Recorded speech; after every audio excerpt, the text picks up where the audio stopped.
శుభోదయం. నా పేరు డాక్టర్ అబ్బాస్. ఈరోజు మనము చలనశీలత అనే పాఠం గురించి తెలుసుకుందాం. మనము సామాజిక స్థిరీకరణ, సామాజిక వర్గీకరణ అనే భావాలను తెలుసుకుంటున్నాము. దాంట్లో భాగంగా ఈరోజు చలనశీలత అంటే ఏంటి, అంటే సామాజిక వర్గీకరణలో అసలు ఇది చలనశీలత ఉంటుందా, దాని యొక్క ప్రాథమిక భావనలు ఏంటి, మరియు అది ఏ రూపాలలో ఉంటుంది చలనశీలత అనేది మనం ఈరోజు పాఠంలో తెలుసుకుందాం.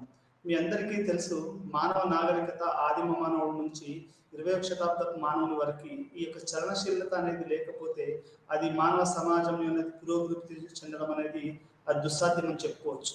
ఎలా అంటే, ఇప్పుడు ఆది మానవుడు ఎప్పుడైతే నిప్పును కనుక్కున్నాడో, ఆ నిప్పును కనుక్కోవడం ద్వారా అతను వంటను చేసుకోవడము, ఆ వంట అనేది ఆరోగ్యంగా తినడము, ఆ తర్వాత మంచి ఇంతకుముందు గడ్డాలు మీసాలు ఇట్లాంటివి పెట్టుకొని ఉండేవాడు. ఈరోజు మనము మొత్తం నీట్గా షేవ్ చేసుకొని ఆ తర్వాత కటింగ్ చేసుకొని ఆ రకంగా ఉంటున్నాము. అంటే మనం మానవ అభివృద్ధి కానీ, సామాజిక అభివృద్ధి కానీ, చలనశీలత, మన బౌద్ధిక వికాసము, శారీరక వికాసము, ఆలోచన విధానము, మన యొక్క సంస్కృతి సాంప్రదాయాలు ఇవన్నీ కూడా ఎప్పటికప్పుడు చలనశీలత పొందుతూ ఉంటాయి. మీ అందరికీ తెలుసు, మన తెలుగులో కూడా చాలాసార్లు పాఠం వినే ఉంటారు. పూర్వకాలం ఋషులు, తర్వాత సన్యాసులు, సాధువులు ఎంతో మంది ఉండేవాళ్ళు. వాళ్ళు ఒక రకంగా ఉండేవాళ్ళు, వాళ్ళు ఇప్పటికీ కూడా ఉన్నారు.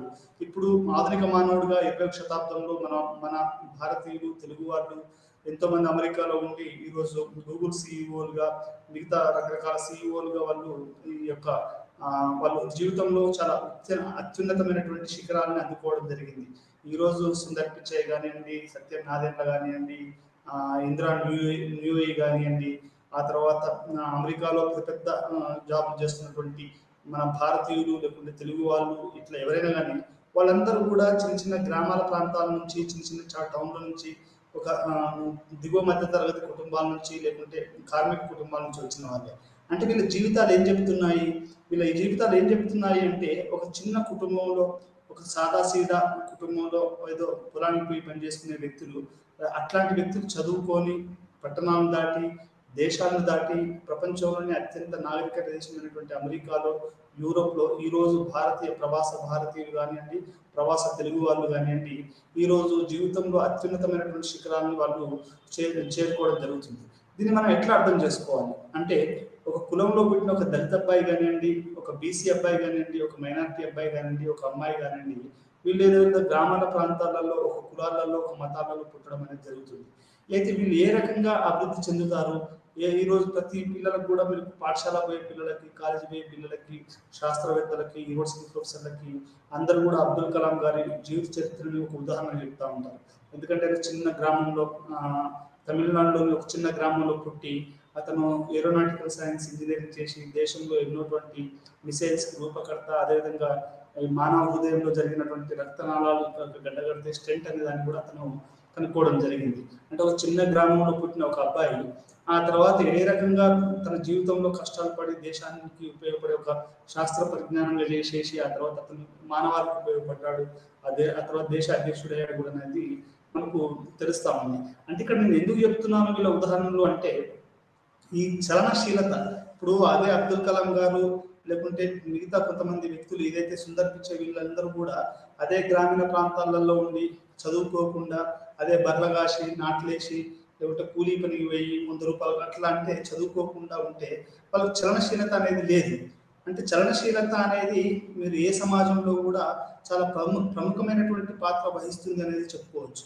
ఈరోజు భారతదేశం నుంచి కొన్ని లక్షల మంది ప్రతి సంవత్సరం కానీ విద్యకు కానివ్వండి, లేకపోతే ఉద్యోగాలకు కానివ్వండి, విదేశాలకు, ఆస్ట్రేలియా, కెనడా, యూరప్, అమెరికా, ఆ తర్వాత వేరే రకరకాల దేశాలకు వెళ్ళడం అనేది జరుగుతుంది. దీన్ని ఏమంటారు మనం సామాజిక శాస్త్రాలలో? దీన్ని చలనశీలత అంటారు. ఈ చలనశీలత అనేది మీరు మానవ సమాజ పురోగతి దగ్గర చూస్తే ఈ యొక్క చలనశీలత అనేది ఆదిమ కాలం నుంచే ఉంది.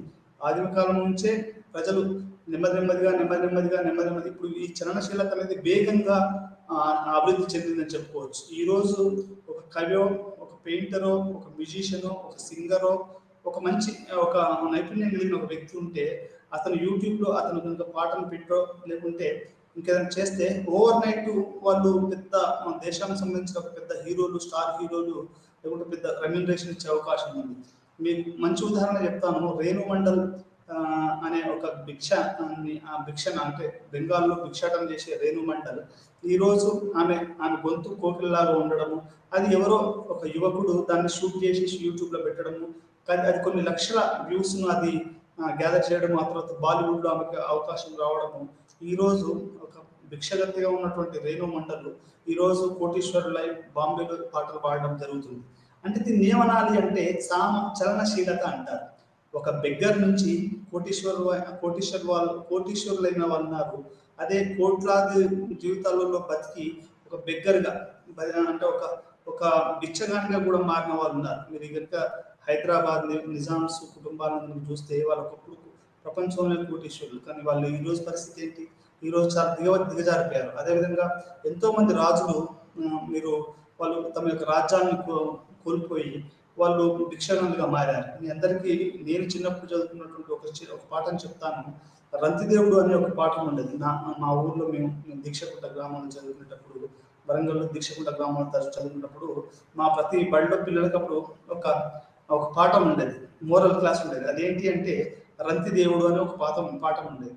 ఆ రంతిదేవుడు ఒక పెద్ద దానగుణం కలిగినటువంటి రాజు. ఆ దేశంలో ఏమవుతుంది అంటే ఒక 2 సంవత్సరాలు కరువు వస్తుంది. ఆయన దానాలు చేసి అప్పటికే చాలా దానాలు చేసేసి అతను అడవుల పాలవుతాడు. ఇక తినడానికి తిండి కూడా ఏమి ఉండదు. తినడానికి తిండి ఉండదు. అడవిలో ఒక 60 రోజుల పాటు అతను ఆహారం లేకుండా ఏదో అరుగులు అవి కందగడ్డలు తినుకుంటూ అట్లా ఇట్లా అతను అడవిలో బతుకుతూ ఉంటాడు. అట్లాంటి 60 రోజుల పాటు అతను ఏంటి అంటే 60 రోజుల పాటు అతను ఎటువంటి ఆహారం లేకుండా ఉంటాడు. ఒకరోజు కొంచెం అన్నం ఏదో ఆయన కుదిరి కొంచెం అన్నం అనేది ఆయనకు దొరకడం జరుగుతుంది. ఇంతలోనే ఒక ఇద్దరు ఆకలితో ఉన్న వాళ్ళు, అయ్యా నాకు అన్నం పెట్టండి అంటే అన్నం పెడతాడు. ఆ తర్వాత ఒక చండాలుడు వచ్చి నీళ్ళు కావాలని నీళ్ళు ఇస్తాడు. అంటే ఆ ఉన్నది కూడా మొత్తం ఉడుచు పెట్టుకుపోయింది. అంటే ఒక మహారాజు ఉన్నటువంటి రంతిదేవుడు దాన ధర్మాల వల్ల ఒక పేదవానిగా మారుతాడు. అంటే ఇదేంటి? చలనశీలత. ఈ చలనశీలత అనేది ఇప్పుడు ఈ 20వ శతాబ్దంలో ప్రతిరోజు ప్రతి క్షణం కొన్ని కోట్ల మంది నేను ఎప్పుడు పెద్ద పెరుగుతానా, నేను ఎప్పుడు కోటీశ్వరుని అవుతానా, నేను ఎప్పుడు డైరెక్టర్ని అవుతానా, నేను ఎప్పుడు కెప్టెన్ అవుతానా, నేను ఎప్పుడు పెద్ద హీరోని అవుతానా, నేను ఎప్పుడు పెద్ద రచయితని అవుతానా, ఒక పెద్ద సింగర్ని అవుతానా, ఏంటి మనం ఇదంతా దీని అందరినీ కూడా చలనశీలత అంటారు. దాన్ని మనం ఎటువంటి ప్రయత్నాలు చేయాలి, ఎవరి దగ్గర పోతే పనులు అవుతాయి అంటే ప్రతి క్షణము ప్రతి సెకండ్ ప్రతి క్షణంలో 10వ వంతు కూడా మనం ఎప్పటికీ చలనశీలత గురించి ఆలోచిస్తాము. అంటే ఎందుకు చెప్తున్నాను ఈ ఉదాహరణ అంటే మీకు చలనశీలత అనేది ఎంత ముఖ్యమైనటువంటి అంశం అనేది కూడా మీకు అర్థమవుతుంది. ఇప్పుడు మీకు చాలా గొడవలు కూడా ఎందుకు వస్తాయంటే ఈ చలనశీలత వల్లనే గొడవలు వస్తాయి. ఇప్పుడు ఆంధ్ర తెలంగాణ విషయం కనుక మీరు తీసుకుంటే తెలంగాణలో ఉన్నటువంటి యువత యొక్క అవకాశాలు కానివ్వండి, విద్యా ఉద్యోగాలు, ఆర్థికపరమైనటువంటి కూడా కొంతమంది అధిక చలనశీలత కలిగినటువంటి మొబిలిటీ కలిగినటువంటి కమ్యూనిటీస్ అది తీసుకెళ్తున్నాయి. కాబట్టి దాన్ని ఆపి వీళ్ళు ఇక్కడ వాళ్ళకి చలనశీలత రావాలి అంటే ఒక తెలంగాణ రాష్ట్రం ఏర్పడాలి. దానివల్ల అక్కడ చలనశీలత పెరుగుతుంది. మొబిలిటీ అంటే ఆ సమాజం అభివృద్ధి చెందుతుంది, ఈ సమాజం అభివృద్ధి చెందుతుంది అనేది ఒక చలనశీలత వల్లనే ఈ తెలంగాణ ఆంధ్రప్రదేశ్ అనేది కూడా విడిపోయాయి. అదేవిధంగా మీరు బంగ్లాదేశ్ ఇండియా కనుక తీసుకుంటే ఉర్దూ అనేది బంగ్లాదేశ్ పాకిస్తాన్లో ఒక రాజభాషగా ఉంది. బంగ్లాదేశ్ వాళ్ళకి బంగ్లా అనేది వాళ్ళకి రాజభాషగా ఉంది. బంగ్లాదేశ్ వాళ్ళు అత్యధికంగా సీట్లు గెలిచినా అతను ముజిబుర్ రెహమాన్ ప్రధానమంత్రి కాలేకపోయాడు. ఎందుకంటే పాకిస్తాన్ చేసినటువంటి ఈ యొక్క దౌర్జన్యకాండ, భాష మీద చేసినటువంటి ఈ దౌర్జన్య కాండ వల్ల అతను ప్రధానమంత్రి కాలేకపోయాడు. దానివల్ల బంగ్లాదేశ్ అనేది ఒక కొత్త దేశమే పాకిస్తాన్ నుంచి విడిపోయి కొత్త దేశం ఏర్పడ్డది. అంటే అప్పుడు వాళ్ళు ఏమనుకుంటున్నారు, మా చలనశీలతకు ఇది భంగం కలిగిస్తుంది ఆ రకంగా, కాబట్టి మేము పాకిస్తాన్ నుంచి విడిపోయామని చెప్తాం. మీకు ఇంకొక ఉదాహరణ చెప్తాను. శ్రీలంకలో ఉన్నటువంటి తమిళ్లో ఇంగ్లీష్ చదువులోనూ వాళ్ళకు చలనశీలత ఎక్కువ ఉంది. ఎందుకంటే వాళ్ళు బ్రిటిషర్స్ దగ్గర నుంచి వాళ్ళు ఆంగ్ల విద్యను నేర్చుకుని ఆ తర్వాత ఇంజనీరింగ్లో, మెడిసిన్లో, మ్యూజిక్లో, ఆర్ట్లో వాళ్ళు ఆ రోజుల్లోనే సివిల్ సర్వీసెస్ కొట్టడము, ఆ తర్వాత సివి రామన్ లాంటి ఒక నోబెల్ ప్రైజ్ విన్నర్ని వాళ్ళు ప్రొడ్యూస్ చేయడము, సర్ చంద్రశేఖర్ లాంటి సైంటిస్ట్ ఇప్పుడు ప్రెసిడెన్సీ కాలేజ్ ఉంది చెన్నైలో. అది బ్రిటిషర్స్ కాలం నాడు కట్టారు. అది ఆ కాలేజ్ చదువుకొని వాళ్ళు ఆ రోజుల్లోనే చదువుకొని పరిశోధన చేసేసి సివి రామన్ ఒక కాంతి సముద్రము నీలంగా ఉండడానికి గల కారణము కాంతి వక్రీకరణ తప్ప కాంతి వచ్చినప్పుడు అది నీళ్ళ గుండా ప్రయాణించినప్పుడు అది అట్లాంటి రూపం తీసుకుందనేది సివి రామన్ గారు తన పరిశ్రమ చెప్పారు. అంతమంది ఆయన ఏం ఊహించేవాడు అంటే ఇది ఆకాశం నీలంగా ఉంది కాబట్టి అది ఇది రిఫ్లెక్ట్ అయ్యి నీలంగా ఉంటుంది అని అనుకున్నాడు. కానీ అది కాదు, కాంతి నీటి గుండా ప్రవహించినప్పుడు అది ఏ రకంగా నీలంగా మారుతుంది అనేది ఆయన చెప్పడం జరిగింది. అంటే నేను ఎందుకు ఇవన్నీ ఉదాహరణలు చెప్తున్నానంటే ఈ చలనశీలత అనేది అనేది మొత్తం సమాజానికి ఒక ఒక ముడిసరుకు, ఒక ఒక బ్యాక్ బోన్, ఒక ఒక సాఫ్ట్వేర్ లాంటిదని చెప్పుకోవచ్చు. ఇట్లాంటి చలనశీలత ఆదిమకాలం నుంచి 20వ శతాబ్దం ఈ రోజు మనం మాట్లాడుకుంటున్నటువంటి ఫిబ్రవరి నెల ఈ క్షణం వరకు నేను మీతో మాట్లాడుతున్నంత వరకు ఏ రకంగా ఉందనేది, ఎంత వేగంగా ఉంది చలనశీలత, ఎంత ఎంత తక్కువగా ఉంది, ఏ సమాజాలలో ఎలా ఉంది, అసలు సమాజ శాస్త్రవేత్తలు ఎట్లా ఈ చలనశీలతను చూస్తున్నారు, ప్రతి వాళ్ళు ఇది ఈరోజు అమ్మాయిలు కానీ అబ్బాయిలు కానీ ఈ చలనశీలత మీదనే వాళ్ళ యొక్క జీవితాలు సమాజాలు మొత్తం ముడిపడి ఉన్నాయనేది మనకు అర్థమవుతుంది. మనం విజన్ 2020 అన్నారు అబ్దుల్ కలాం గారు. అంటే 2020 లోపు భారతదేశం అనేది ఒక ప్రపంచ ప్రఖ్యాతిగాంచిన దేశంగా ఎదగాలని. అది ఇప్పుడు 23లో ఉన్నాం. మరి మన చలనశీలత సాధించామా? మరి ఎటువంటి మనం ఇంకా ముందుకెళ్ళాలి? విజన్ 2020 ఏమైందని అంటే ఇవన్నీ ఎందుకు చెప్తున్నాను అంటే ఇవన్నీ చలనశీలతకు సంబంధించినటువంటి అంశాలు. అంటే ఒక సమాజము ముందుకెళ్ళాలి అంటే చలనం అనేది ఉండాలి. ఇప్పుడు ఒక చిన్న చీమ దగ్గర నుంచి మొదలు పెట్టుకుంటే ఒక చిన్న చీమ నుంచి మొదలు పెట్టుకుంటే ఇంకొక చిన్న సూక్ష్మ జీవులు కూడా అవి చలనం చెందుతూ ఉంటాయి. మన బాడీలో కూడా చాలా బ్యాక్టీరియాస్, క్రీములు ఎన్నో ఉంటాయి. అవన్నీ ఎప్పటికప్పుడు చలనం అనేది జరుగుతూ ఉంటుంది. చలనం అనేది లేకపోతే మనిషి అది అసలు మానవ సమాజము, మనిషి, జీవజాలము, జంతువులు అన్ని మొత్తం ఆగిపోయినట్టే. ఈ చలనశీలత అనే దానికి అంత పెద్ద ప్రధానమైనటువంటి యొక్క ఇంపార్టెన్స్ అంటే అవకాశం ఉంది. దీన్ని మనం చాలా సమాజ శాస్త్రంలో అది చాలా మనం చాలా అర్థం చేసుకోవాల్సినటువంటి అవసరం ఉంది. ఇంతెందుకు సమాజ శాస్త్ర పుట్టుక కూడా ఈ యొక్క చలనశీలత అంటే గ్రామీణ ప్రాంతాల నుంచి పట్టణ ప్రాంతాలకు వచ్చే ఒక సమాజాన్ని అర్థం చేసుకోవడానికి ఆ రోజు ఆగస్ట్ కాంటే గారు ఈ యొక్క ఫాదర్ ఆఫ్ ది సోషియాలజీ చాలా ప్రయత్నం చేశాడు.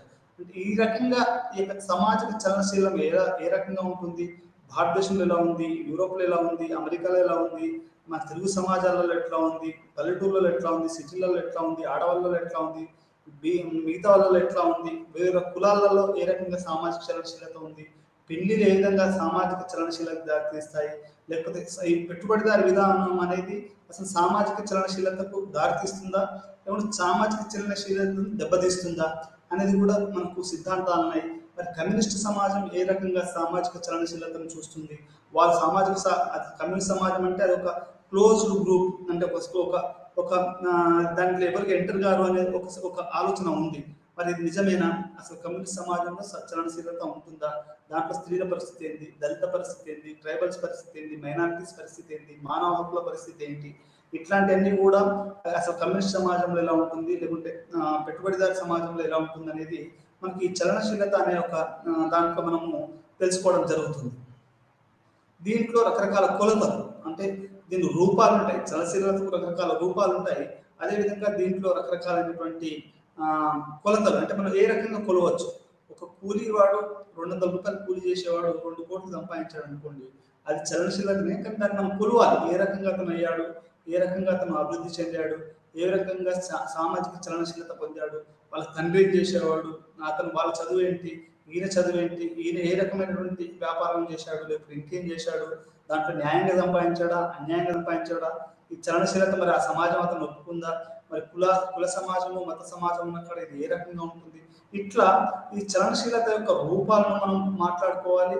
ఈ యొక్క చలనశీలత యొక్క కొలతలు మరియు దాని చిక్కులు అంటే ఇది ఎన్ని రకాలైనటువంటి చిక్కులలో ఈ యొక్క చలనశీలత ఉంది అనేది మనం అర్థం చేసుకోవాలి. ప్రతి సమాజం కూడా అంటే ఇప్పుడున్న 20వ శతాబ్దం కూడా కొన్నేమో క్లోజ్డ్ సొసైటీస్ అంటే అవి ఎప్పటికీ కొంచెం మూతబడి ఉండి చలనశీలతకు అవకాశం లేకుండా ఉన్నట్టుంటాయి.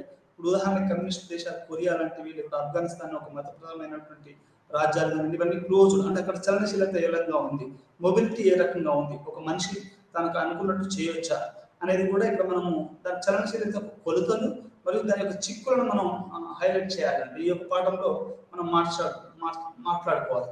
మీ అందరికీ తెలుసు, మనం ఒక మిత్రులు ఎవరన్నా ఒక గ్రూప్గా మాట్లాడుకుంటున్నాం అనుకోండి, అరే ఇండియాలో మనం అంత బతుకుతున్నాం, మనం ఇంత గొప్ప మన ఇండియాలో ఏదైనా చేయడానికి అవకాశం ఉంది, అదే వేరే పక్క దేశాలలో, ఈ యొక్క కమ్యూనిస్ట్ దేశాలలో, మతపరమైనటువంటి దేశాలలో ఈ అవకాశం లేదని చాలా సందర్భాలలో చాలా మంది మాట్లాడుతూ ఉంటారు. అంటే దాని అర్థం ఏంటి అంటే ఈ యొక్క భారతదేశం అనేది ఒక సెక్యులర్ కాన్స్టిట్యూషన్ ఉండడము, ఒక రాజ్యాంగం ఉండడము, ప్రతి వాళ్ళకి ఒక చలనశీలత అనేది అవకాశం ఉంది. ఓపెన్ సొసైటీ అంటారు. రెండు రకాల సొసైటీస్ ఉంటాయి. ఒకటి ఓపెన్ సొసైటీ, రెండు క్లోజ్డ్ సొసైటీ. ఈ ఓపెన్ సొసైటీ అనేది భారతదేశము రాజ్యాంగం రాకముందు క్లోజ్ గా ఉన్న, ఇప్పుడు ఓపెన్ సొసైటీగా మారింది. అందరికి సమాన అవకాశాలు, సమాన హక్కులు అనేది రావడం వల్ల భారతదేశం అనేది ఒక చలనశీలత కలిగినటువంటి దేశంగా, ఒక సమాజంగా, ఒక కులము, ఒక మతము, ఒక ప్రాంతమే కాదు, అన్ని రకాల కులాలు, అన్ని రకాల ప్రాంతాలు కూడా చలనశీలతకు గురితేస్తున్నాయి అనేది ఇక్కడ ఒక పాఠంలో మనకు అంటే ఉదాహరణ చెప్తున్నా. మీ అందరికి ఇంకో ఉదాహరణ చెప్పాలంటే ఇప్పుడు మన ప్రధానమంత్రి గారు సబ్కా సాత్ సబ్కా వికాస్ అన్నారు. సబ్కా సాత్ అంటే అందరూ, కుల మత ప్రాంత వర్గ భాష సంబంధం లేకుండా సబ్కా సాత్ సబ్కా వికాస్. వికాస్ అంటే చలనశీలత అంటే అందరూ మనం బాగుండాలి. ప్రతి కులము, ప్రతి మతము, ప్రతి రాజ్యము, ప్రతి భాష, అందరూ కూడా ఆడ మగ అందరూ బాగుండాలి, వాళ్ళ చలనశీలత ఉండాలనేది ఈ యొక్క సబ్కా సాత్ సబ్కా వికాస్ అనే ఒక మనకు ఇది అనేది అర్థమవుతుంది. అది ఎంతవరకు అయింది, ఇది ఎంతవరకు చలనశీలతకు దారి తీసింది అనేది మనము తెలుసుకుందాం ఈ పాఠంలో. అంటే అసలు సామాజిక చలనశీలత అంటే ఏంటి? సామాజిక చలనశీలత అంటే ఒక సామాజిక స్థానం నుండి మరొక సామాజిక స్థితికి మారడం. అంటే ఉదాహరణకి ఇప్పుడు మనం ఒక ఉదాహరణ కనుక తీసుకుంటే ఒక వ్యక్తి పెళ్లి చేసుకున్నాడు అనుకోండి. ఒక కూలి అతను ఒక భూస్వామి కుటుంబంలో పెళ్లి చేసుకున్నాడు అనుకోండి. ఇప్పుడు నాలాంటి కూలి, ఒక అబ్బాస్ అనే ఒక కూలి ఒక ఒక ఒక భూస్వామి కుటుంబంలో అమ్మాయిని పెళ్లి చేసుకోవడం ద్వారా ఏమవుతుంది, నాకు అక్కడ ఉన్నటువంటి సంపద, ఆ తర్వాత అక్కడ ఉన్నటువంటి నేను సామాజికంగా కొంచెం ఎదిగానని అర్థం. అంటే ఒక పేద కూలీగా ఉన్నటువంటి అబ్బాసు ఈ రోజు ఒక భూస్వామ్య కులంలో, ఒక భూస్వామ్య దాంట్లో పుట్టిన అమ్మాయిని పెళ్లి చేసుకోవడం ద్వారా నేను సామాజికంగా చలనశీలత పొందాను. ఎట్లాంటి సామాజిక చలన? అంత ముందు నా దగ్గర డబ్బులు ఉండకపోయేటివి, పవర్ ఉండకపోయేది, నన్ను ఎవరు గౌరవించేవాళ్ళు కాదు. కానీ ఇప్పుడు ఒక భూస్వామ్య కుటుంబంలో నేను పెళ్లి చేసుకోవడం ద్వారా నా యొక్క సామాజిక చలనశీలత పెరిగిందని చెప్పుకోవచ్చు. మీ అందరికీ తెలుసో తెలియదో, ఇప్పుడు ఒక చిరంజీవి కూతురు కానీ ఎవరైనా చేసుకున్నారు అనుకోండి, ఆ అమ్మాయిని చేసుకోవడం వల్ల ఆ అబ్బాయికి గౌరవం, ఎక్కడ పోతే అక్కడ ప్రెస్టేజ్, పవర్ ఇవన్నీ వస్తాయి. అంటే ఇక్కడ ఏంటి, ఒక కులం కానీ, ఒక మతం కానీ, ఒక మనిషి కానీ, అదేవిధంగా ఒక అమ్మాయి ఒక తక్కువ కులంలో లేకుంటే తక్కువ సామాజిక వర్గంలో కనుక పెళ్లి చేసుకుంటే ఆ అమ్మాయిని కొంచెం తక్కువ చూడడం అంటే సామాజికంగా కొంచెం వెనుకబడ్డారు అని అంటారు. అంటే చలనశీలతకు ఆమె డౌన్వర్డ్ చలనశీలత అయిందని చెప్తారు. అంటే సామాజిక శాస్త్రంలో ఈ హారిజాంటల్ మొబిలిటీ అంటే క్షితిజ, అంటే ఇట్లా హారిజాంటల్ మొబిలిటీ అంటే ఇది, వర్టికల్ మొబిలిటీ అంటే ఇలా. అంటే ఈ హారిజాంటల్ మొబిలిటీ, వర్టికల్ మొబిలిటీ అనేటివి మనిషి ఒక చోటు నుంచి ఇంకో చోటికి మారచ్చు. అంటే ఈ రకంగా ఒక మనిషి తన జీవిత కాలంలో తాను పొందే అవకాశాలు, తాను మారే యొక్క వృత్తులు, వీటిని మనము సామాజిక చలనశీలత అంటాము. ఉదాహరణకు నేను ఇంతకుముందు చెప్పినట్టు పెళ్లి అనేది ఒక ప్రముఖమైనటువంటి సామాజిక చలనశీలతకు దారితీస్తుంది. చాలా మంది ఊరు నుంచి వచ్చిన వాళ్ళు హైదరాబాద్లో చదువుకొని ఇక్కడ ఉన్నటువంటి అమ్మాయిని చేసుకొని ఇక్కడ ఒక హైదరాబాదీ వాసులు వాళ్ళు స్థిరపడిపోయారు. అంటే వాళ్ళు సామాజికంగా వాళ్ళు కొంచెం ముందంజలో ఉండి సామాజిక చలనశీలతకు గురయ్యారు. లేకపోతే ఒక గ్రామీణ ప్రాంతం నుంచి వచ్చిన వాళ్ళకి ఇక హైదరాబాద్ మహానగరంలో కానివ్వండి, ఢిల్లీ కానివ్వండి, అమెరికాలో కానివ్వండి, వాళ్ళకి ఎవరు ఉంటారు, ఎవరు ఉండరు. ఎందుకంటే అక్కడ వాళ్ళు సామాజిక చలనశీలత ఎందుకు వాళ్ళు స్థిరపడ్డారు అంటే, మీరు కనుక సామాజిక శాస్త్రంగా పరిశోధన చేస్తే వాళ్ళు అక్కడ అమ్మాయిని ఒక మంచి కుటుంబంలో చేసుకోవడం వల్ల, అదే అమ్మాయి అయితే ఒక మంచి కుటుంబంలో ఉన్నటువంటి అబ్బాయిని చేసుకోవడం ద్వారానో ఈ యొక్క హైదరాబాద్ మహానగరంలో వాళ్ళు స్థిరపడిపోవడం అనేది జరిగింది. అంటే ఒక వ్యక్తి తన జీవిత కాలంలో తాను ఎటువంటి జాబులు చేస్తున్నాడు, అతను పైకి ఎదిగే పనులు చేస్తున్నాడా, కిందికి వెళ్ళే పనులు చేస్తున్నాడా, అతని జీవిత అవకాశాలు ఏంటి, అవి ఎట్లాంటి మార్పుకు తీసాయి అనేది ఈ యొక్క సామాజిక చలనశీలత సిద్ధాంతం అనేది మనకు చెప్పడం జరుగుతుంది. సామాజిక చలనశీలత భావన పరిమితి సోర్కిన్ అనే నిర్వచించాడు. సోరకిన్ అనే ప్రిత్రిమ్ ఎస్ సోరకిన్ అనే అతను సామాజిక శాస్త్రవేత్త చాలా ఎక్కువగా ఈ యొక్క సామాజిక చలనశీలత అనే సిద్ధాంతానికి ఎక్కువగా తోడ్పడ్డాడు. అతనే ఎక్కువగా 1927లోనే పుస్తకం రాయడం జరిగింది. అతను మరియు లిప్సెట్ అండ్ బెండిక్స్ అనే ఇద్దరు సామాజిక శాస్త్రవేత్తలు వీళ్ళు సామాజిక చలనశీలత గురించి చాలా మార్పు ఏ విధంగా జరుగుతుంది, అది పెట్టుబడిదారు సమాజంలో ఏ విధంగా జరుగుతుంది, కమ్యూనిస్ట్ సమాజాలలో ఏ విధంగా జరుగుతుంది అనేది చాలా స్పష్టంగా పుస్తకాలు రాయడం అనేది జరిగింది. వీళ్ళ ప్రకారము సామాజిక చలనశీలత అంటే స్థానం యొక్క మార్పు ఒక వ్యక్తి లేదా సామాజిక వస్తువు లేదా విలువ ద్వారా చేపట్టబడుతుంది. అంటే ఒక వ్యక్తి కానివ్వండి, ఒక సామాజిక వస్తువు కానివ్వండి, లేకపోతే విలువ అనేది ఏ విధంగా మారుతుంది అనేది ఇక్కడ మనకు చలనశీలత అనే పాఠం మనకు చెప్తోంది. మానవ కార్యకలాపాల ద్వారా సృష్టించబడిన లేదా సవరించబడిన ఏదైనా సామాజిక చలనశీలతను అనుభవించవచ్చు. అంటే ఎనీథింగ్ మాడిఫైడ్, దాన్ని ఇంగ్లీష్లో ఏమంటారంటే ఇప్పుడు నువ్వు ఉన్న పరిస్థితిలో కాకుండా నువ్వు వేరే కొంచెం మారినా కానీ దాన్ని అంటే నీ యొక్క వృత్తి మారింది, నీ యొక్క మాడిఫైడ్ అంటే నువ్వు ఏమైంది కొంత ప్రభావానికి గురయ్యి కొంత సవరణకు గురయ్యావు కాబట్టి అది కూడా చలనశీలతలోకి వస్తుంది. అంటే మానవ కార్యకలాపాల ద్వారా సృష్టించబడిన అంటే మనం ఏదైతే పని చేస్తామో దాని ద్వారా సృష్టించబడినటువంటి లేదా సవరించబడినటువంటి లేకుండా మోడిఫై అయ్యాడు. ఇప్పుడు ఒక ప్రొఫెసర్ ఉన్నాడు అనుకోండి, అతనికి ఏదో సమస్య వచ్చేసేసి అతను ఒక సాదాసీదా క్లర్క్ గా మారాడు అనుకోండి, అది సామాజిక చలనశీలత అని మనము చెప్పుకోవచ్చు. ఈ రకంగా సామాజిక చలనశీలతను పృథ్వీ ఎస్ సోరకిన్ అనే ఇతను నిర్వచించడం అనేది జరిగింది. చలనశీలత రకాలు మరియు రూపాలు. క్షితిజ సమాంతర చలనశీలత.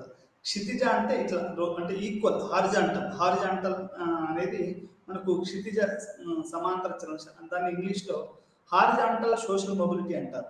అంటే ఏంటి అంటే ఒక వ్యక్తి ఈ యొక్క హారిజాంటల్ సోషల్ మొబిలిటీలో ఏంటంటే అతను మార్పుకు గురవుతాడు, చలనానికి గురవుతాడు, కానీ అది కిందికి కాదు పైకి కాదు, సమానంగా ఇప్పుడు రైలు పట్టాలలాగా అతను సమానంగా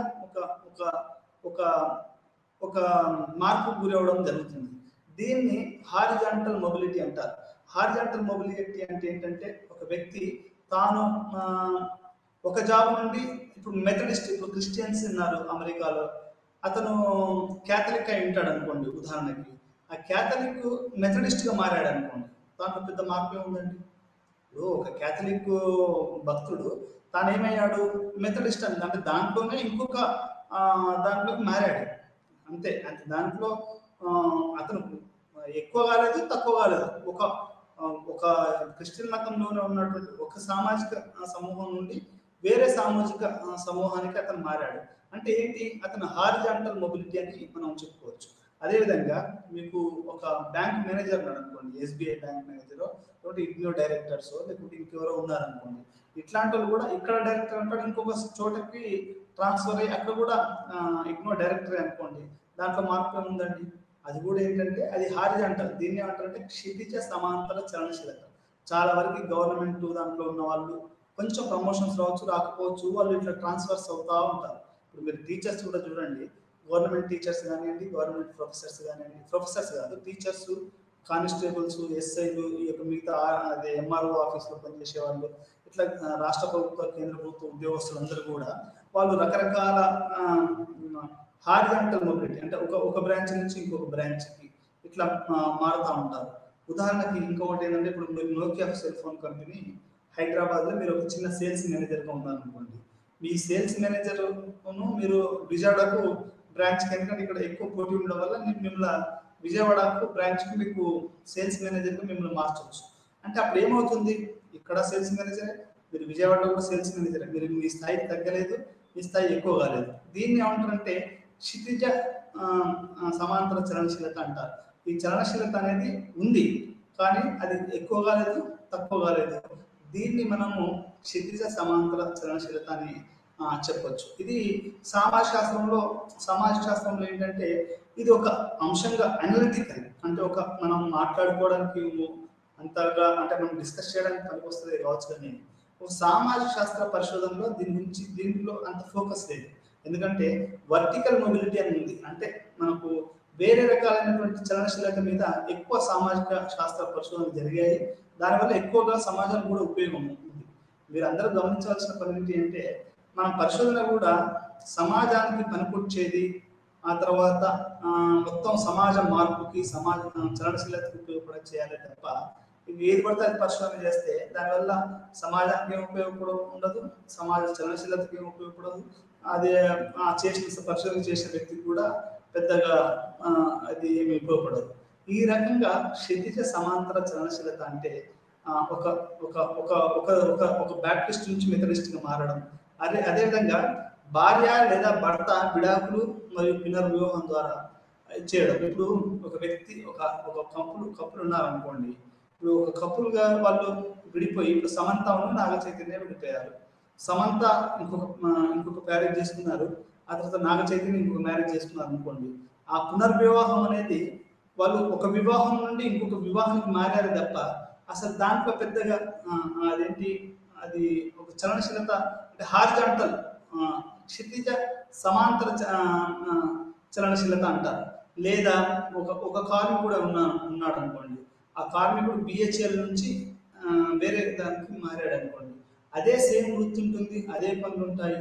అంటే ఇవి ఒక కార్మికుడు ఒక పరిశ్రమ నుంచి ఇంకొక పరిశ్రమకు మారడం, ఒక ఒక దాని నుంచి ఇంకొక దాన్ని మారడం అనేది ఒక వృత్తిపరమైనటువంటి మార్పులు తప్ప దాంట్లో పెద్దగా చలనశీలత అనేది ఏమి అంటే వాళ్ళు టైం అక్కడ ప్లేస్ మారారే కానీ వాళ్ళ చలనశీలతలో పెద్ద పైకి కానీ కిందికి కానీ జరగలేదు.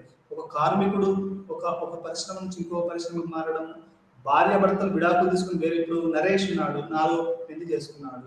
అట్లా అతను అది కూడా ఒక ఉదాహరణ చెప్పొచ్చు. చలనశీలత జరుగుతుంది కానీ హారిజాంటల్ అక్కడనే జరుగుతుంది అని దాన్ని మనము చెప్పొచ్చు. ఇది మనకు హారిజాంటల్ చలనశీలతలకు ఉదాహరణకి మనము మాట్లాడుకోవచ్చు. Vertical mobility. వర్టికల్ అంటే ఇట్లా ఉంటుంది. ఇట్లా అంటే ఒక గీత గీసాడు కింద పైన మధ్య ఇట్లా ఈ రకంగా దీన్ని ఇది నిలువు సామాజిక శాస్త్ర సాహిత్యంలో చాలా శ్రద్ధ నిలువు చలనశీలత ఇవ్వబడుతుంది. అంటే ఈ యొక్క వర్టికల్ మొబిలిటీ అంటే ఒక కూలీవాడు ఒక కలెక్టర్ కావడము, ఒక సాధారణ క్లర్క్ ఐఏఎస్ ఐపీఎస్ కావడము, ఇది వర్టికల్ మొబిలిటీ. అంటే ఒక సాదా వ్యక్తి అది రాజకీయంగా కావచ్చు, అది బిజినెస్ పరంగా కావచ్చు, లేకపోతే వృత్తిపరంగా కావచ్చు, సినిమా పరంగా కావచ్చు, కళారకంగా కావచ్చు. ఒక ఊర్లో ఒక చిన్న పాట పాడే వ్యక్తి పెద్ద సింగర్ అయినా అనుకోండి, దాన్ని ఏమంటారంటే వర్టికల్ మొబిలిటీ అంటారు. ఈ సామాజిక శాస్త్రం మొత్తం కూడా ఒక వర్టికల్ మొబిలిటీ మీద ఎక్కువగా ఫోకస్ను పెడతా ఉంటుంది. ఎందుకంటే ప్రతి వాళ్ళు తమ జీవితంలో పైకి రావాలని కోరుకుంటారు. ఇక్కడ 2 సిద్ధాంతాలు ఉన్నాయండి గాంధీ ప్రకారం. ఒకటి ఏంటి అంటే ప్రతి వాడు లక్ష్యాలు ఉండడంలో తప్పలేదు, కానీ లక్ష్యాలను సాధించడం అనేదే ఒక పరమావధి కాదు. దాన్ని అనుసరించే పద్ధతులు కూడా చాలా బాగుండాలని గాంధీ గారు. Not only goals but methods also very important అని గాంధీ గారు చెప్పారు. ఇప్పుడు మనకి ఏంటి అంటే భారతీయ సమాజంలో కానీ ప్రపంచ సమాజంలో కానీ goals are important but not methods అని ఒక కొత్త ఆలోచన వచ్చింది. అంటే నువ్వు ఒక లక్ష్యం పెట్టుకుంటే బై హుక్ ఆర్ క్రూక్ నువ్వు ఏం చేసినా కానీ ఆ లక్ష్యాన్ని సాధించాలని ఒక కొత్త సామాజిక చలనశీల కులమానం వచ్చింది. నువ్వు ఏం చేసావు, నువ్వు దోపిడీ చేసావా, దొంగతనం చేసావా, వానికి నువ్వు డబ్బులు ఇచ్చి అంటే వాడిని కరప్షన్ చేసి వాడిని అది మన లంచం ఇచ్చి ఇవన్నీ చేసావా అనేది అది దాన్ని అది ఈ మధ్యలో అది కూడా పెద్దగా ఈ మధ్యలో పెద్దగా పట్టించుకోవట్లేదు. అంటే ఏంటి మన గతితరం మన తాతలు మన అయ్యల కాలంలో ఒక లక్ష్యాన్ని సాధించడం అంటే దాంట్లో పద్ధతులు కష్టపడి మనం పద్ధతులను మనం చేసేసి ఆ రకంగా సాధించడం అనేది ఒకప్పుడు చలనశీలతకు ఒక సిద్ధాంతంగా ఉండేది. కానీ ఈరోజు మనం అందరం కూడా ప్రపంచం మొత్తం కూడా యూనిపోలార్ వరల్డ్ నుంచి యూనిపోలార్ అంటే ఒకటే సింగిల్ పోలార్ వరల్డ్ లోకి వస్తున్నాం. అంటే అమెరికా పెత్తనం కానివ్వండి, లేకపోతే చైనా పెత్తనం కానివ్వండి, ఒక సింగిల్ పోలార్ వరల్డ్ కి మనం గురవుతున్నాం. అంటే వాళ్ళు చేసింది తప్పు కరెక్ట్. ఎందుకు అంటే వర్టికల్ మొబిలిటీలో ఏం జరుగుతుందంటే అమెరికన్ డ్రీమ్ అని మీ అందరికి తెలుసు లేదు. అమెరికన్ డ్రీమ్ ఏంటంటే నువ్వు కష్టపడితే నువ్వు సాధించలేదు ఏమీ లేదు అనే ఒక సిద్ధాంతాన్ని వాళ్ళు నమ్ముతారు. దానికి మనకి కష్టపడు అమెరికన్ డ్రీమ్ సంపాదించు అంటారే కానీ దాని పద్ధతులు ఏంటి అంటే ఎట్లాంటి పద్ధతులు ఉపయోగిస్తున్నాడు అనే దాని మీద అమెరికన్ డ్రీమ్ అనే అది పెద్దగా చెప్పదు. కానీ మన గాంధీ గారు మన భారతదేశంలో ఎట్లా ఉంటుందంటే నువ్వు ఏదైనా లక్ష్యం పెట్టుకో తప్పలేదు, దాన్ని సాధించు కూడా. కాకపోతే ఏంటంటే దానికి పద్ధతులు ఏంటి, నువ్వు కష్టపడుతున్నావా, ఎటువంటి దోపిడీ చేయకుండా, ఎవరిని లాస్ చేయకుండా. చాలా మంది మీరు బిజినెస్ లో చూస్తూ ఉంటారు, ఒక వ్యక్తి ఇంకొక వ్యక్తిని దెబ్బతీయడానికి హీరోయిజం కానీ ప్రొఫెసర్ కానీ వాళ్ళ చలనశీలతను పెంచుకోవడానికి వేరే వాళ్ళను అవాండాలు వేయడము, వేరే వాళ్ళ తప్పుడు కేసులు పెట్టడం ఇట్లాంటివన్నీ చేస్తూ ఉంటారు. అంటే ఈ వర్టికల్ మొబిలిటీలో ఏమవుతుంది అంటే ఇది సామాజిక శాస్త్రానికి చాలా చాలా చాలా పనికొస్తుంది. మీకు ఇంకొక ఉదాహరణ చెప్తున్నాను. ఈరోజు హిడెన్బర్గ్ రిపోర్ట్ ప్రకారము మన అదానీ అనే ప్రపంచ కుబేరులలో ఒక వ్యక్తి. అతను 600 ర్యాంక్లో ఉన్నటువంటి అదానీ ఈరోజు ఫస్ట్ సెకండ్ పొజిషన్లో పోయాడు. మళ్ళీ ఇప్పుడు హిడెన్బర్గ్ రిపోర్ట్ వల్ల అతని యొక్క ఆదాయం తగ్గిపోయింది. అంటే ఇక్కడ నేను ఏం చెప్తున్నాను అంటే ఒక అదానీ, గౌతమ్ అదానీ ఒక 600 పైన అటు వెనుకాల ఉన్నటువంటి వ్యక్తి. అతను రకరకాలైనటువంటి కంపెనీలు పెట్టడము, అది ప్రజలు కొనడం అట్లా చేసేసి ఈరోజు అతను చేసేటి అన్ని షెల్ కంపెనీస్ అని తన యొక్క షేర్లను అతను ఎక్కువగా అతను ఓవర్ వాల్యూ చేశాడని, ఓవర్ వాల్యూ చేసి దాని పేరు మీద వేరే బ్యాంకుల నుంచి అప్పులు తెచ్చేసేసి ఆ రకంగా తన యొక్క సంపదను పెంచుకున్నాడు. లేకపోతే ఇంత తక్కువ కాలంలో అంత ఎక్కువ సంపద అనేది సంపాదించడం సాధ్యం కాదనేది హిడెన్బర్గ్ రిపోర్ట్ అనేది వాళ్ళు చెప్పారు. వాళ్ళు ఏమంటారు అంటే ఒక కంపెనీ అధిక అప్పులు చేస్తే అది ఇన్ కేసు ఆ అప్పుని కట్టలేకపోతే అది కూలిపోయే ప్రమాదం ఉంది. దాంట్లో ఎల్ఐసి కానివ్వండి, ఎస్బీఐ కానివ్వండి, చాలా మంది దాంట్లో డబ్బులు పెట్టడం అనేది జరిగింది. అంటే ఇక్కడ గౌతమ్ అదానీ యొక్క ఒక జీవితాన్ని కనుక మనం ఉదాహరణ తీసుకుంటే అది అతను ఒక సాదాసీదా గుమాస్తా ఉండేవాడు వాళ్ళ బాబాయ్ కంపెనీలో. ఆ తర్వాత ఒక పెట్టుబడిదారిగా ఎదిగాడు. ఆ తర్వాత అతను ప్రపంచ పెట్టుబడిదారిగా ఒక ప్రపంచంలోనే వారన్ బఫెట్ను వీళ్ళందరినీ, ఫేస్బుక్ను, ట్విట్టర్ని వీళ్ళందరినీ మార్పి అతను ఒక ప్రపంచపు పెద్దగా ఎదిగాడు. ఆ తర్వాత మళ్ళీ ఇప్పుడు పడిపోయాడు. అంటే ఉదాహరణ మనకు వర్టికల్ మొబిలిటీ అనేది ఒక నిలువు అంటే ఇక్కడున్నోడు ఇక్కడికి పోవడం. ఈ నిలువు సామాజిక చలనశీలత అనేది ఒక గౌతమ్ అదానీ యొక్క జీవితాన్ని మనం తీసుకుంటే అతన్ని యొక్క మనము జీవితాన్ని ఒక బెస్ట్ ఉదాహరణగా మనము ఈ యొక్క సామాజిక వర్టికల్ మొబిలిటీకి ఉదాహరణగా మనము చెప్పుకోవచ్చు. అదేవిధంగా ఇప్పుడు మా బావగారు ఉన్నారు. ఆయన ఏంటంటే ఒక క్లర్క్గా చేరాడు స్కూల్లో. ఆ తర్వాత ప్రమోషన్ పొంది ఈరోజు అది ఏంటంటే మన జీతాలు ఇచ్చే స్థాయికి ఎదిగారు. అదేవిధంగా నా చాలా మంది మిత్రులు కూడా వాళ్ళు ఒక సాదాసీదా గెస్ట్ ఫ్యాకల్టీస్గా అట్లా సాదాసీదా టీచర్లు ఉన్నారు. ఇది పర్మనెంట్ చేయి మంచి మంచి హోదాలలో ఉండడం అనేది జరిగింది. అంటే అది ప్రమోషన్ కానివ్వండి లేకుంటే డిమోషన్ కానివ్వండి. ఒక్కోసారి ఏమవుతుందంటే కొంతమంది కరప్షన్ కేసులలో అక్కడిక్కడ ఎక్కుని వాళ్ళు కిందికి కూడా దిగజారిపోవడం అనేది జరిగింది. అంటే ఈ వర్టికల్ మొబిలిటీ అనేది అటు పైకి పోవచ్చు, ఇది కిందికి రావచ్చు. ఇది సామాజిక శాస్త్రంలో చాలా ఎక్కువగా ప్రాధాన్యత అనేది ఉంది. ఎందుకంటే ప్రతి సమాజం కూడా డేగకంలతో వాళ్ళు అబ్జర్వ్ చేస్తూ ఉంటారు. వీడు పైకి వెళ్తున్నాడా, చలనశీలతలో పైన ఉన్నాడా, కింద ఉన్నాడా, ఈ పరిస్థితి ఏంటి, ఇప్పుడు ఎప్పుడు పడిపోతాడు, ఇంకా అనేది చూస్తారు. అంటే సామాజిక శాస్త్రవేత్తలు కూడా ఈరోజు ఈ యొక్క వర్టికల్ మొబిలిటీ మీద అంటే నిలువు చలనశీలత మీద ఎక్కువ పరిశోధన చేస్తున్నారు. అది సమాజానికి కూడా ఎక్కువగా ఉపయోగపడుతుంది అనేది మనం అర్థం చేసుకోవచ్చు. మీకు ఇంకో ఉదాహరణ చెప్పేసి మనం ముందుకు వెళ్దాము. ఈరోజు మనం ఆడవాళ్ళని తీసుకున్నారు అనుకోండి, వాళ్ళలో చదువు ఉండడం వల్ల ఈరోజు చలనశీలత పెరుగుతుంది. ఇప్పుడు రాజకీయాలలో లేకుంటే బిజినెస్లో లేకుంటే ఈరోజు ఏరోప్లేన్, ఇప్పుడు ఆర్మీలో ఇంతకుముందు ఆడపిల్లలు లేరు, ఈరోజు ఆర్మీలలో ఆడపిల్లలు వచ్చారు. అంటే చలనశీలత ఏమవుతుంది, వర్టికల్ అంటే ఒకప్పుడు సాదాసీదా ఉన్న వాళ్ళు ఈరోజు ఆడపిల్లలు ఒక గిన్నెలు తవ్వడం, వంట చేయడము, వంటింటి కుందేలు ఇట్లాంటివన్నీ ఉన్నటువంటి ఆడపిల్లలు ఈరోజు చదువు, ఆ తర్వాత ఉద్యోగాలు, ఉన్నత ఉద్యోగాలు, చలనశీలత అనేది వాళ్ళు హైయెస్ట్ లెవెల్కి వెళ్ళిపోతున్నారు. రాజకీయాలలో ఎంపీలు కావడం, ఆ తర్వాత హీరోయిన్లుగా, మెయిన్ ఇంతకుముందు హీరో అనేవాడే ప్రధానంగా ఉండేవాడు, హీరోయిన్ ఒక సపోర్టింగ్ యాక్టర్గా ఉండేది. ఇప్పుడు మీరు కనుక సినిమాలు చూసుకున్నారు అనుకోండి, స్త్రీ ఓరియంటెడ్ సినిమాలే వస్తున్నాయి. అంటే అది ఇప్పుడు మన కర్తవ్యం, అది విజయశాంతి కర్తవ్యం సినిమా నుంచి తీసుకోండి.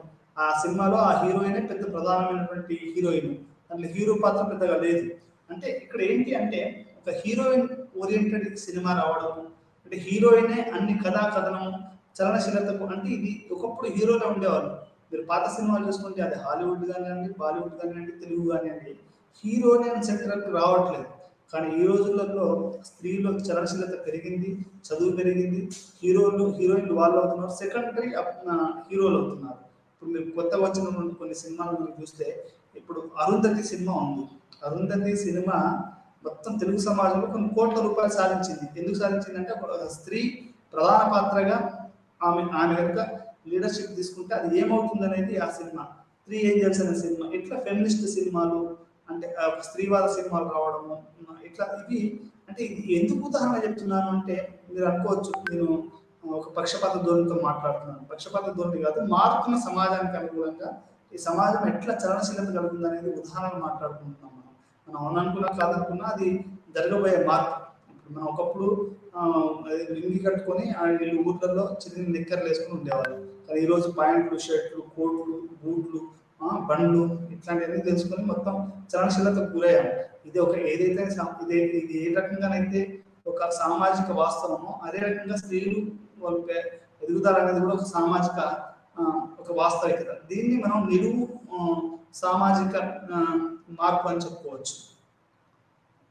మొబిలిటీ రూపాలు విశ్లేషణాత్మకంగా ఒక వ్యక్తి లేదా సమూహం అనుభవించే సామాజిక స్థితి మార్పు యొక్క వివిధ రీతులు లేదా రూపాలను సంభావితం చేయవచ్చు. అంటే ఈ మొబిలిటీ కూడా రకరకాల రూపాలలో ఉండొచ్చు.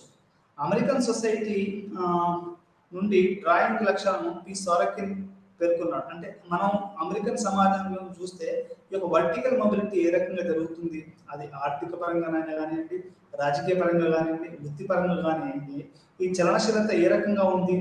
దీంట్లో మళ్ళీ రెండు రకాలు, అసెండింగ్, డిసెండింగ్. అసెండింగ్ అంటే ఒక పై నుంచి ఇంకో పైకి వెళ్ళడం, డిసెండింగ్ అంటే పైన కూడా కింద పడిపోవడం. ఇప్పుడు మీ అందరికీ తెలుసు అనుకుంటా, డిగ్జామా వాడు ఫేమస్ బట్టల యజమాని ఒక పాత ఇంట్లో ఒక రెంటింట్లో చనిపోయాడు. అంటే అతను డిసెండింగ్ దాంట్లో ఉన్నాడు. అసెండింగ్ అంటే ఒక సాదాసీదా రిక్షా కార్మికుడు, పల్లెటూరులో సిటీలో పెద్ద హీరో కావడం, అట్లాంటివన్నీ కూడా అసెండింగ్. అంటే ఈ యొక్క చలనశీలతలో ఈ యొక్క పై నుంచి కిందికి రావడం ఉంది, కింది నుంచి పైకి పోవడం ఉంది, మధ్యలో ఉంటే మధ్యలో ఉన్నారు. చాలా మంది మిడిల్ క్లాస్ ఉన్నారు, వాళ్ళు అట్లా పైకి పోరు, వాళ్ళు కిందికి రారు, వాళ్ళంతా హారిజాంటల్ మొబిలిటీలో ఉంటారు. వీళ్ళేమో ఆరోహణ అవరోహణ. ఇప్పుడు ఒక చిరంజీవి జీవితాన్ని ఉదాహరణ తీసుకుంటే అతను ఒక సాదాసీదా విలన్ గా తన యొక్క జీవితాన్ని మొదలుపెట్టాడు. విలన్ అంటే అసలు ఏదో ఎటువంటి సినిమాల్లో అవకాశం లేని ఒక అతనికి ఒక చిన్న పాత్ర రావడం, తెర మీద అతను చూసుకున్నాడు. ఆ తర్వాత విలన్ నుంచి మొదలుపెట్టుకుని ఒక చిన్న పాత్రలు, పునాదిరాలు లాంటి సినిమాలతోటి అతను ఒక హీరోగా నిలదొక్కుకోవడము, ఆ తర్వాత ఖైదీ లాంటి సినిమాలతోటి ఒక పెద్ద హీరోగా స్టార్డమ్ ఉన్న హీరో రావడము, ఆ తర్వాత స్టార్, అదేంటి సూపర్ స్టార్, అతను మెగా స్టార్ అయ్యాడు. అంటే ఇది ఏం చెప్తుంది అంటే ఒక జీవితంలో జరిగేటువంటి చలనం అది పైకి ఉండొచ్చు, అది కిందికి ఉండొచ్చు. ఒక స్థాయిలో ఏమన్నారు, చిరంజీవికి సినిమాలు రావు, అతను కథలు లేవు, అతను ఇక పూర్తిగా పడిపోయాడు, అతనికి ఏం లేదు అంటే చలనశీలతలో అతను తక్కువ ఉన్నాడు అని చెప్తున్నారు. అంటే ఈ చలనశీలత అనేది భారతదేశంలో, అమెరికాలో కూడా ఏ విధంగా ఉంది, రాజకీయ, ఆర్థిక మరియు వృత్తిపరమైన చలనశీలత. వృత్తిపరమైన అంటే ఒక సినిమా హీరో, ఒక ఉద్యోగస్తుడు, ఒక లెక్చరర్ అయిన వాడు ఏమనుకుంటాడు, రీడర్ అసోసియేట్ ప్రొఫెసర్ కావాలనుకుంటాడు, అసోసియేట్ అయిన ప్రొఫెసర్ కావాలనుకుంటున్నాడు. ఈ రకంగా చలనశీలత అనేది ఈ రకంగా ఉంటుంది, ఈ ప్రవాహం అనేది ఈ రకంగా ఉంటాయి అనేది మనకు మొబిలిటీ రూపాలు, అంటే ఈ చలనశీలత రూపాలు అనేవి మనకి ఇక్కడ తెలియజేస్తుంది. కొలతలు మరియు చిక్కులు, అంటే దీంట్లో మనం ఏ రకంగా మనం ఇది ఎట్లాంటి చలనశీలత పొందని మనం ఏ రకంగా మనం దీన్ని చూడాలి, ఇది మనం ఏ రకంగా ఉంటుంది అనేది కూడా మనం ఇక్కడ చలనశీలత యొక్క చిక్కుల్ని, మొబిలిటీని మనం చూసుకోవాల్సిన అవసరం ఉంటుంది. ఇది ఏంటంటే సామాజిక చలనశీలత యొక్క భావనలు మనం అమలు చేయడానికి మరియు దాని వివిధ రూపాలను అధ్యయనం చేయడానికి మేము భావన యొక్క వివిధ కోణాలను చర్చించవలసిన అవసరం ఉంటుంది. ఈ కొలతలు ఏ సమాజం యొక్క ప్రాథమిక స్వభావంతో ముడిపడి ఉంటాయి. అంటే ఉదాహరణకి ఇప్పుడు అమెరికా సమాజంలో నీకు మొబిలిటీ అంటే చలనశీలత అంటే దానికి ఒక కులమానం ఉంది, భారతదేశంలో ఇంకొక కులమానం ఉంది. అంటే ప్రతి సమాజానికి దాన్ని కొలిసే తీరునికి తేడాలు ఉన్నాయి. ఇప్పుడు భారతదేశంలో అనుకోండి, అది అమెరికన్ సమాజంలో ఏంటంటే అది ఒక పెద్ద మ్యాడ్నెస్ లాగా, అది ఒక సాధించడమే ఒక జీవితం, ఉరుకుల పరుగుల జీవితంతో అది ఒక కులమానం అన్నది వాళ్ళకి. నువ్వు అట్లా సాధిస్తేనే సమాజం అట్లా వాళ్ళ మీద నిన్ను అది పెద్ద హీరోగా గుర్తిస్తుంది, పెద్ద హీరోగా, పెద్ద స్టార్గా, అట్లా కొత్త ఆవిష్కరణలు చేయడము. ఇప్పుడు ఎలన్ మాస్క్ అనేవాడు పెద్ద హీరో, తర్వాత మిగతా వాళ్ళు కొత్త పెద్ద హీరోలు.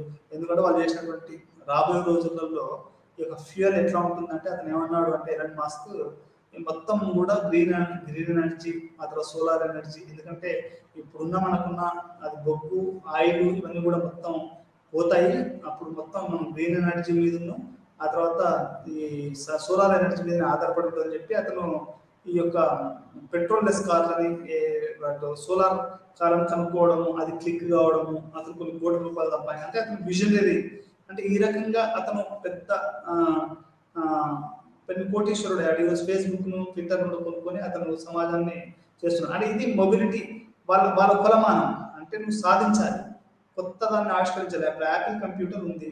ఒకప్పుడు స్టీవ్ జాబ్స్ ఏం చేశాడు, తాను చేసిన కంపెనీలో తానే ఫ్రెండ్స్ మోసం చేస్తే సొంత కంపెనీ పెట్టుకున్నాడు, యాపిల్ కనుక్కున్నాడు. ఈరోజు మీ అందరికీ తెలుసు యాపిల్ ఫోను, యాపిల్ ల్యాప్టాప్ అనేది ఎంత పెద్ద విప్లవం. అతను చేసిందే ఇది. ఆ తర్వాత మీరు గూగుల్ తీసుకున్నారు అనుకోండి. గూగుల్ తీసుకుంటే అతను మన గూగుల్ సిఇఓ పేరు, ఆయన గుర్తుకు రావట్లేదు నా పేరు. ఆయన కూడా ఆయన చేసేసి మైక్రోసాఫ్ట్ బిల్ గేట్స్ కొత్తదాన్ని కనుక్కొని అట్లా అతను తన ప్రపంచంలో కొన్ని ట్రిలియన్ యూజర్స్ ఈ గూగుల్కు, ఫేస్బుక్, ట్విట్టర్కు ఉన్నారు. అంటే ఇక్కడ నేను చెప్పేది వాళ్ళకి అది కులమానం. అంటే నువ్వు కనుక్కోవడము, దాన్ని సంపాదించడము, అది ఎక్కువగా నేను కొన్ని కోట్ల మంది దాన్ని వాడడం, ప్రపంచం మొత్తం వాడి. ఈరోజు చైనాకి తన సొంత మొబైల్ సెర్చ్ ఇంజిన్స్ ఉన్నాయి, ఇండియా కూడా ఓన్ మొబైల్ సెర్చ్ ఇంజిన్స్ ఉన్నాయి. వాట్సాప్ వ్యతిరేకంగా టెలిగ్రామ్ అని వచ్చింది. వాట్సాప్ అనేది అమెరికన్ వాళ్ళకి సంబంధించింది, అదే టెలిగ్రామ్ అనేది భారతీయ వాట్సాప్ అనేది కూడా చెప్పుకోవచ్చు. అంటే ఇట్లా ఇన్నోవేషన్, ఆ తర్వాత మిలియన్స్ ఆఫ్ పీపుల్ తీర్చుకోవడము, ఇదంతా వాళ్ళ కులమానాలు.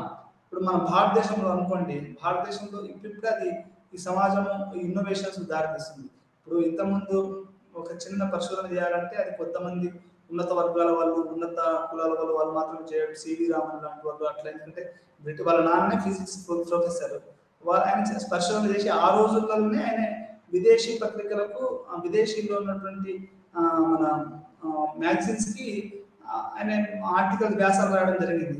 అప్పుడే బ్రిటిష్ వాళ్ళు రమ్మన్నారు, కానీ ఆయన ఆరోగ్య పరిస్థితుల వల్ల అతను తర్వాత వెళ్ళడం వలసి జరిగింది అన్నమాట. అంటే ఈ రకంగా కులమానాలు భారతదేశంలో ఎలా ఉంది, ఒక చలనశీలత యొక్క కులమానం ఎలా ఉంది, వర్టికల్ మొబిలిటీ కానీ, హారిజాంటల్ మొబిలిటీ కానీ. అందుకని శ్రీశ్రీ కూడా అంటారు కదా, నువ్వు నిప్పులు కక్కుతూ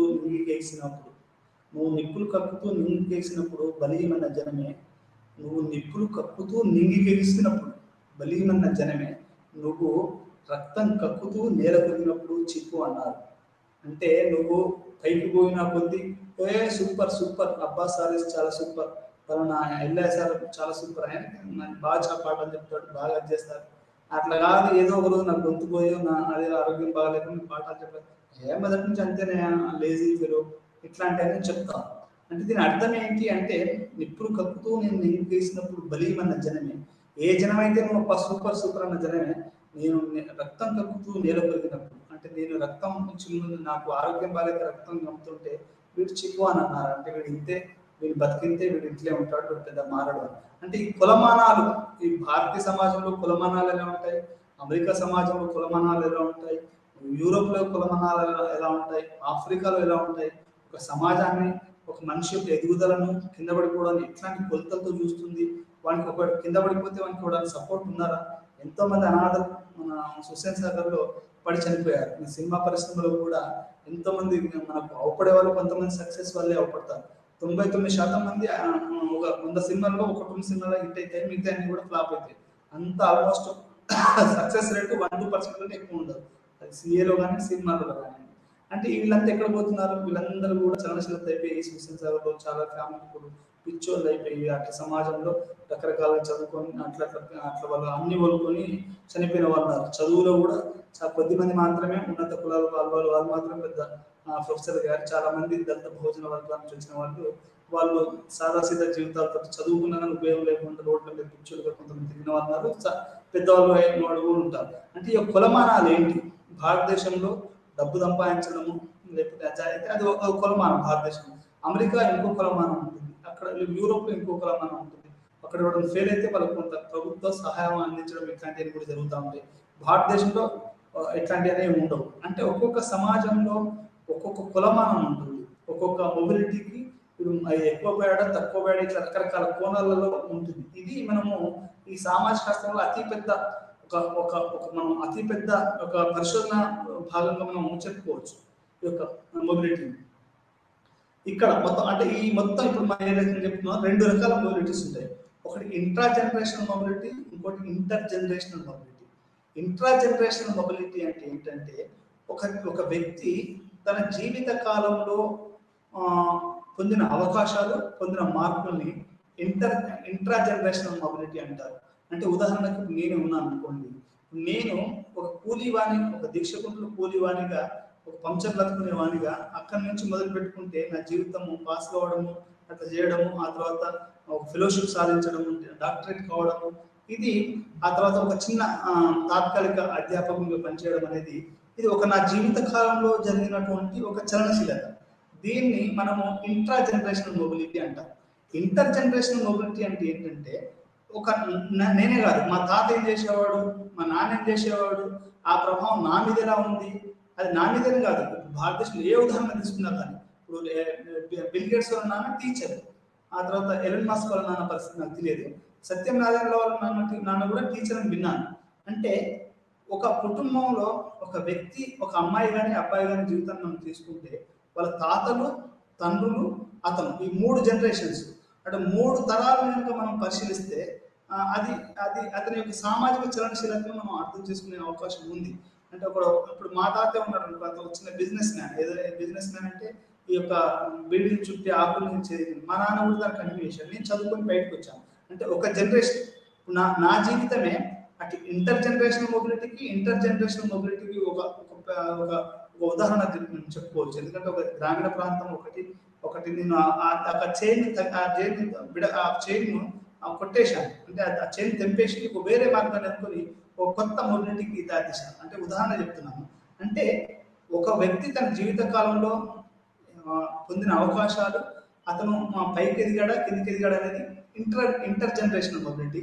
ఇంట్రా జనరేషన్ అంటే అది ఇంటర్ జనరేషన్ అంటే 3 తరాలలో ఒక కుటుంబంలో ఏం జరిగింది, అది వాళ్ళ తల్లిదండ్రులు, వాళ్ళ తాతలు, ఆ తర్వాత అతను, ఈ 3 ఏం జరిగిందని చూడవచ్చు. ఉదాహరణకి తండ్రి చదువుకున్నాడు అనుకోండి, ఎడ్యుకేటెడ్ ఫాదర్ ఉంటే అది ఏంటంటే ఆ కొడుకు మీద ప్రభావం. అతను ఎడ్యుకేటెడ్ ఫాదర్, అతను చేసినటువంటి వృత్తి, అతను అనేది వాళ్ళ కొడుకు మీద అది ఆ ప్రభావం చూపిస్తుంది. ఎందుకంటే చదువుకున్న తల్లిదండ్రులు వాళ్ళ పిల్లల్ని చాలా జాగ్రత్తగా పెంచుతారు. మీరు ఇప్పుడు ఉదాహరణ చెప్తాను, రవీంద్రనాథ్ ఠాగూర్ గారు అన్నారు. రవీంద్రనాథ్ ఠాగూర్ వాళ్ళ నాన్న బ్రిటిష్ అడ్మినిస్ట్రేషన్లో పెద్ద ఆఫీసర్. కాబట్టే నన్ను రవీంద్రనాథ్ ఠాగూర్ని చిన్నప్పటి నుంచి వేరు మసీదులకు తిప్పడం, ఆ తర్వాత సిక్కు ధర్మశాలకు తీసుకెళ్ళడం, యూరోప్లో చదివించడము. ఆయన ఆ అబ్బాయిని అంటే ఇప్పుడు ఒక వంట మనిషిని పెట్టి రవీంద్రనాథ్ ఠాగూర్ వంట చెప్పడం, అంటే అన్ని టీచరే రవీంద్రనాథ్ ఠాగూర్ ఇంటికి వచ్చి పాఠాలు చెప్పడం. అంటే ఇంత సదుపాయాలతోటి రవీంద్రనాథ్ ఠాగూర్ పెరిగాడు. అందుకని అతను చాలా ఒక అద్భుతమైన సాహిత్యం చేయగలిగాడు. గీతాంజలి రాశాడు, దానికి నోబెల్ ప్రైజ్ అనేది రావడం జరిగింది. మన మొత్తం సౌత్ ఏషియాలో సాహిత్యానికి గాను ఒక నోబెల్ ప్రైజ్ తీసుకురావడం అనేది అది ఫ్రెష్ లిరిక్స్. నోబెల్ కమిటీ ఏం చెప్పింది అంటే the lyrics are original and fresh అని ఆయన యొక్క నోబెల్ ప్రైజ్ ఇచ్చినటువంటి దాంట్లో రాశారు. అంటే ఆయన ఆ రకంగా అంటే నేను చెప్పదలుచుకున్నది ఏంటి అంటే వాళ్ళ తండ్రులు, రవీంద్రనాథ్ ఠాగూర్ వాళ్ళ తండ్రి కానివ్వండి, వాళ్ళ తాత కానివ్వండి, ఒక నోబెల్ కుటుంబానికి, ఒక ఉన్నత వర్గానికి, ఉన్నత శ్రేణికి సంబంధించినటువంటి యొక్క వర్గం. కాబట్టి అది మనము ఇంటర్ జనరేషనల్ మొబిలిటీ అని చెప్పుకోవచ్చు. దీన్ని అంటే 3 తరాలలో కనుక చూస్తే రవీంద్రనాథ్ ఠాగూర్ అనేది మనకు క్లియర్గా అర్థమవుతాడు.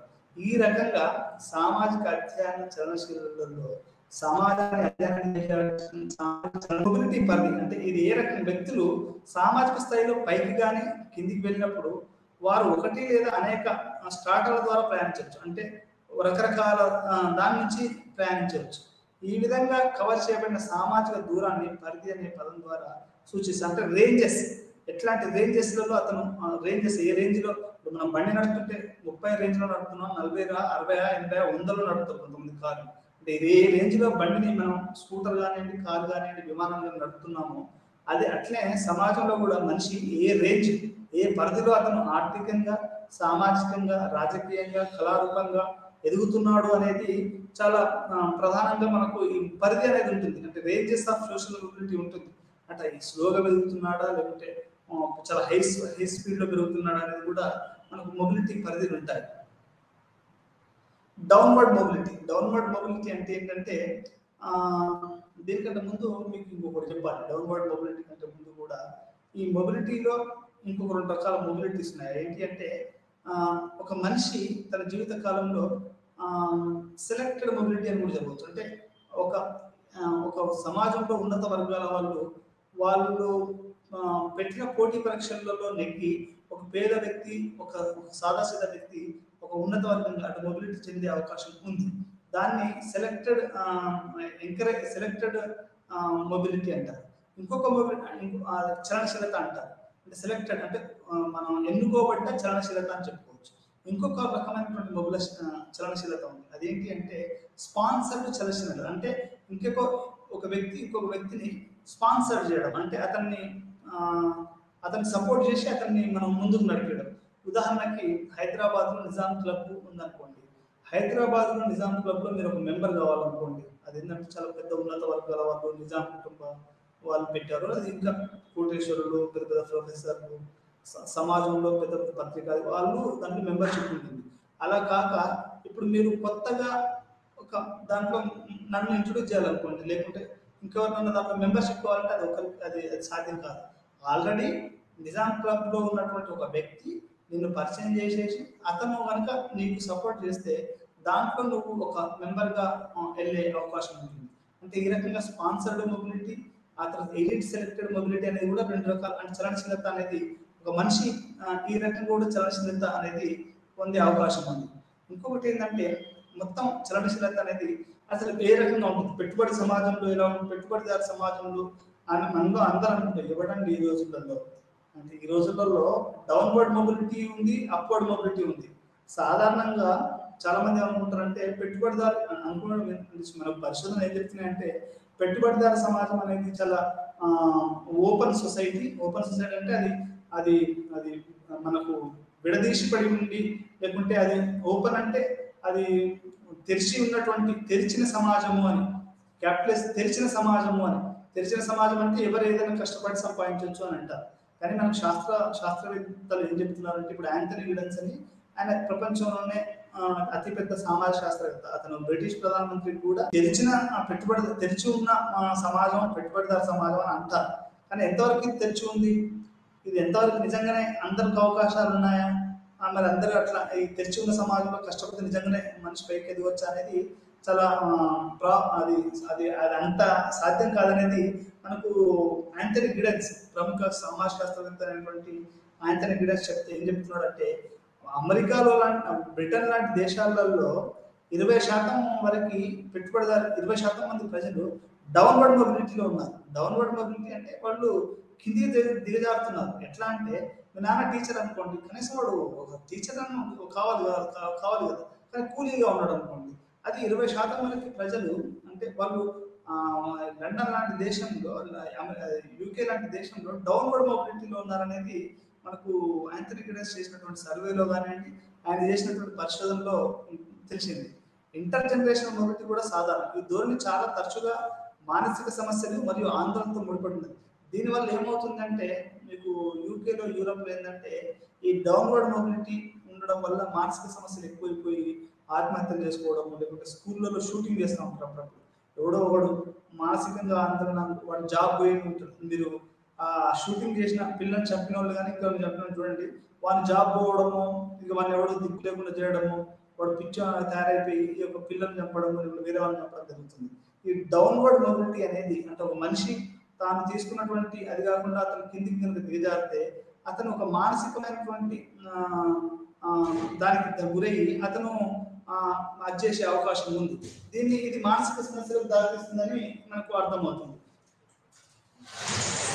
ఈరోజు మనం ఈ పాఠాన్ని కొంచెం మనం మళ్ళీ వచ్చే పాఠంలో మాట్లాడుకుందాం. అప్పటి వరకు సెలవు మీ అందరికీ.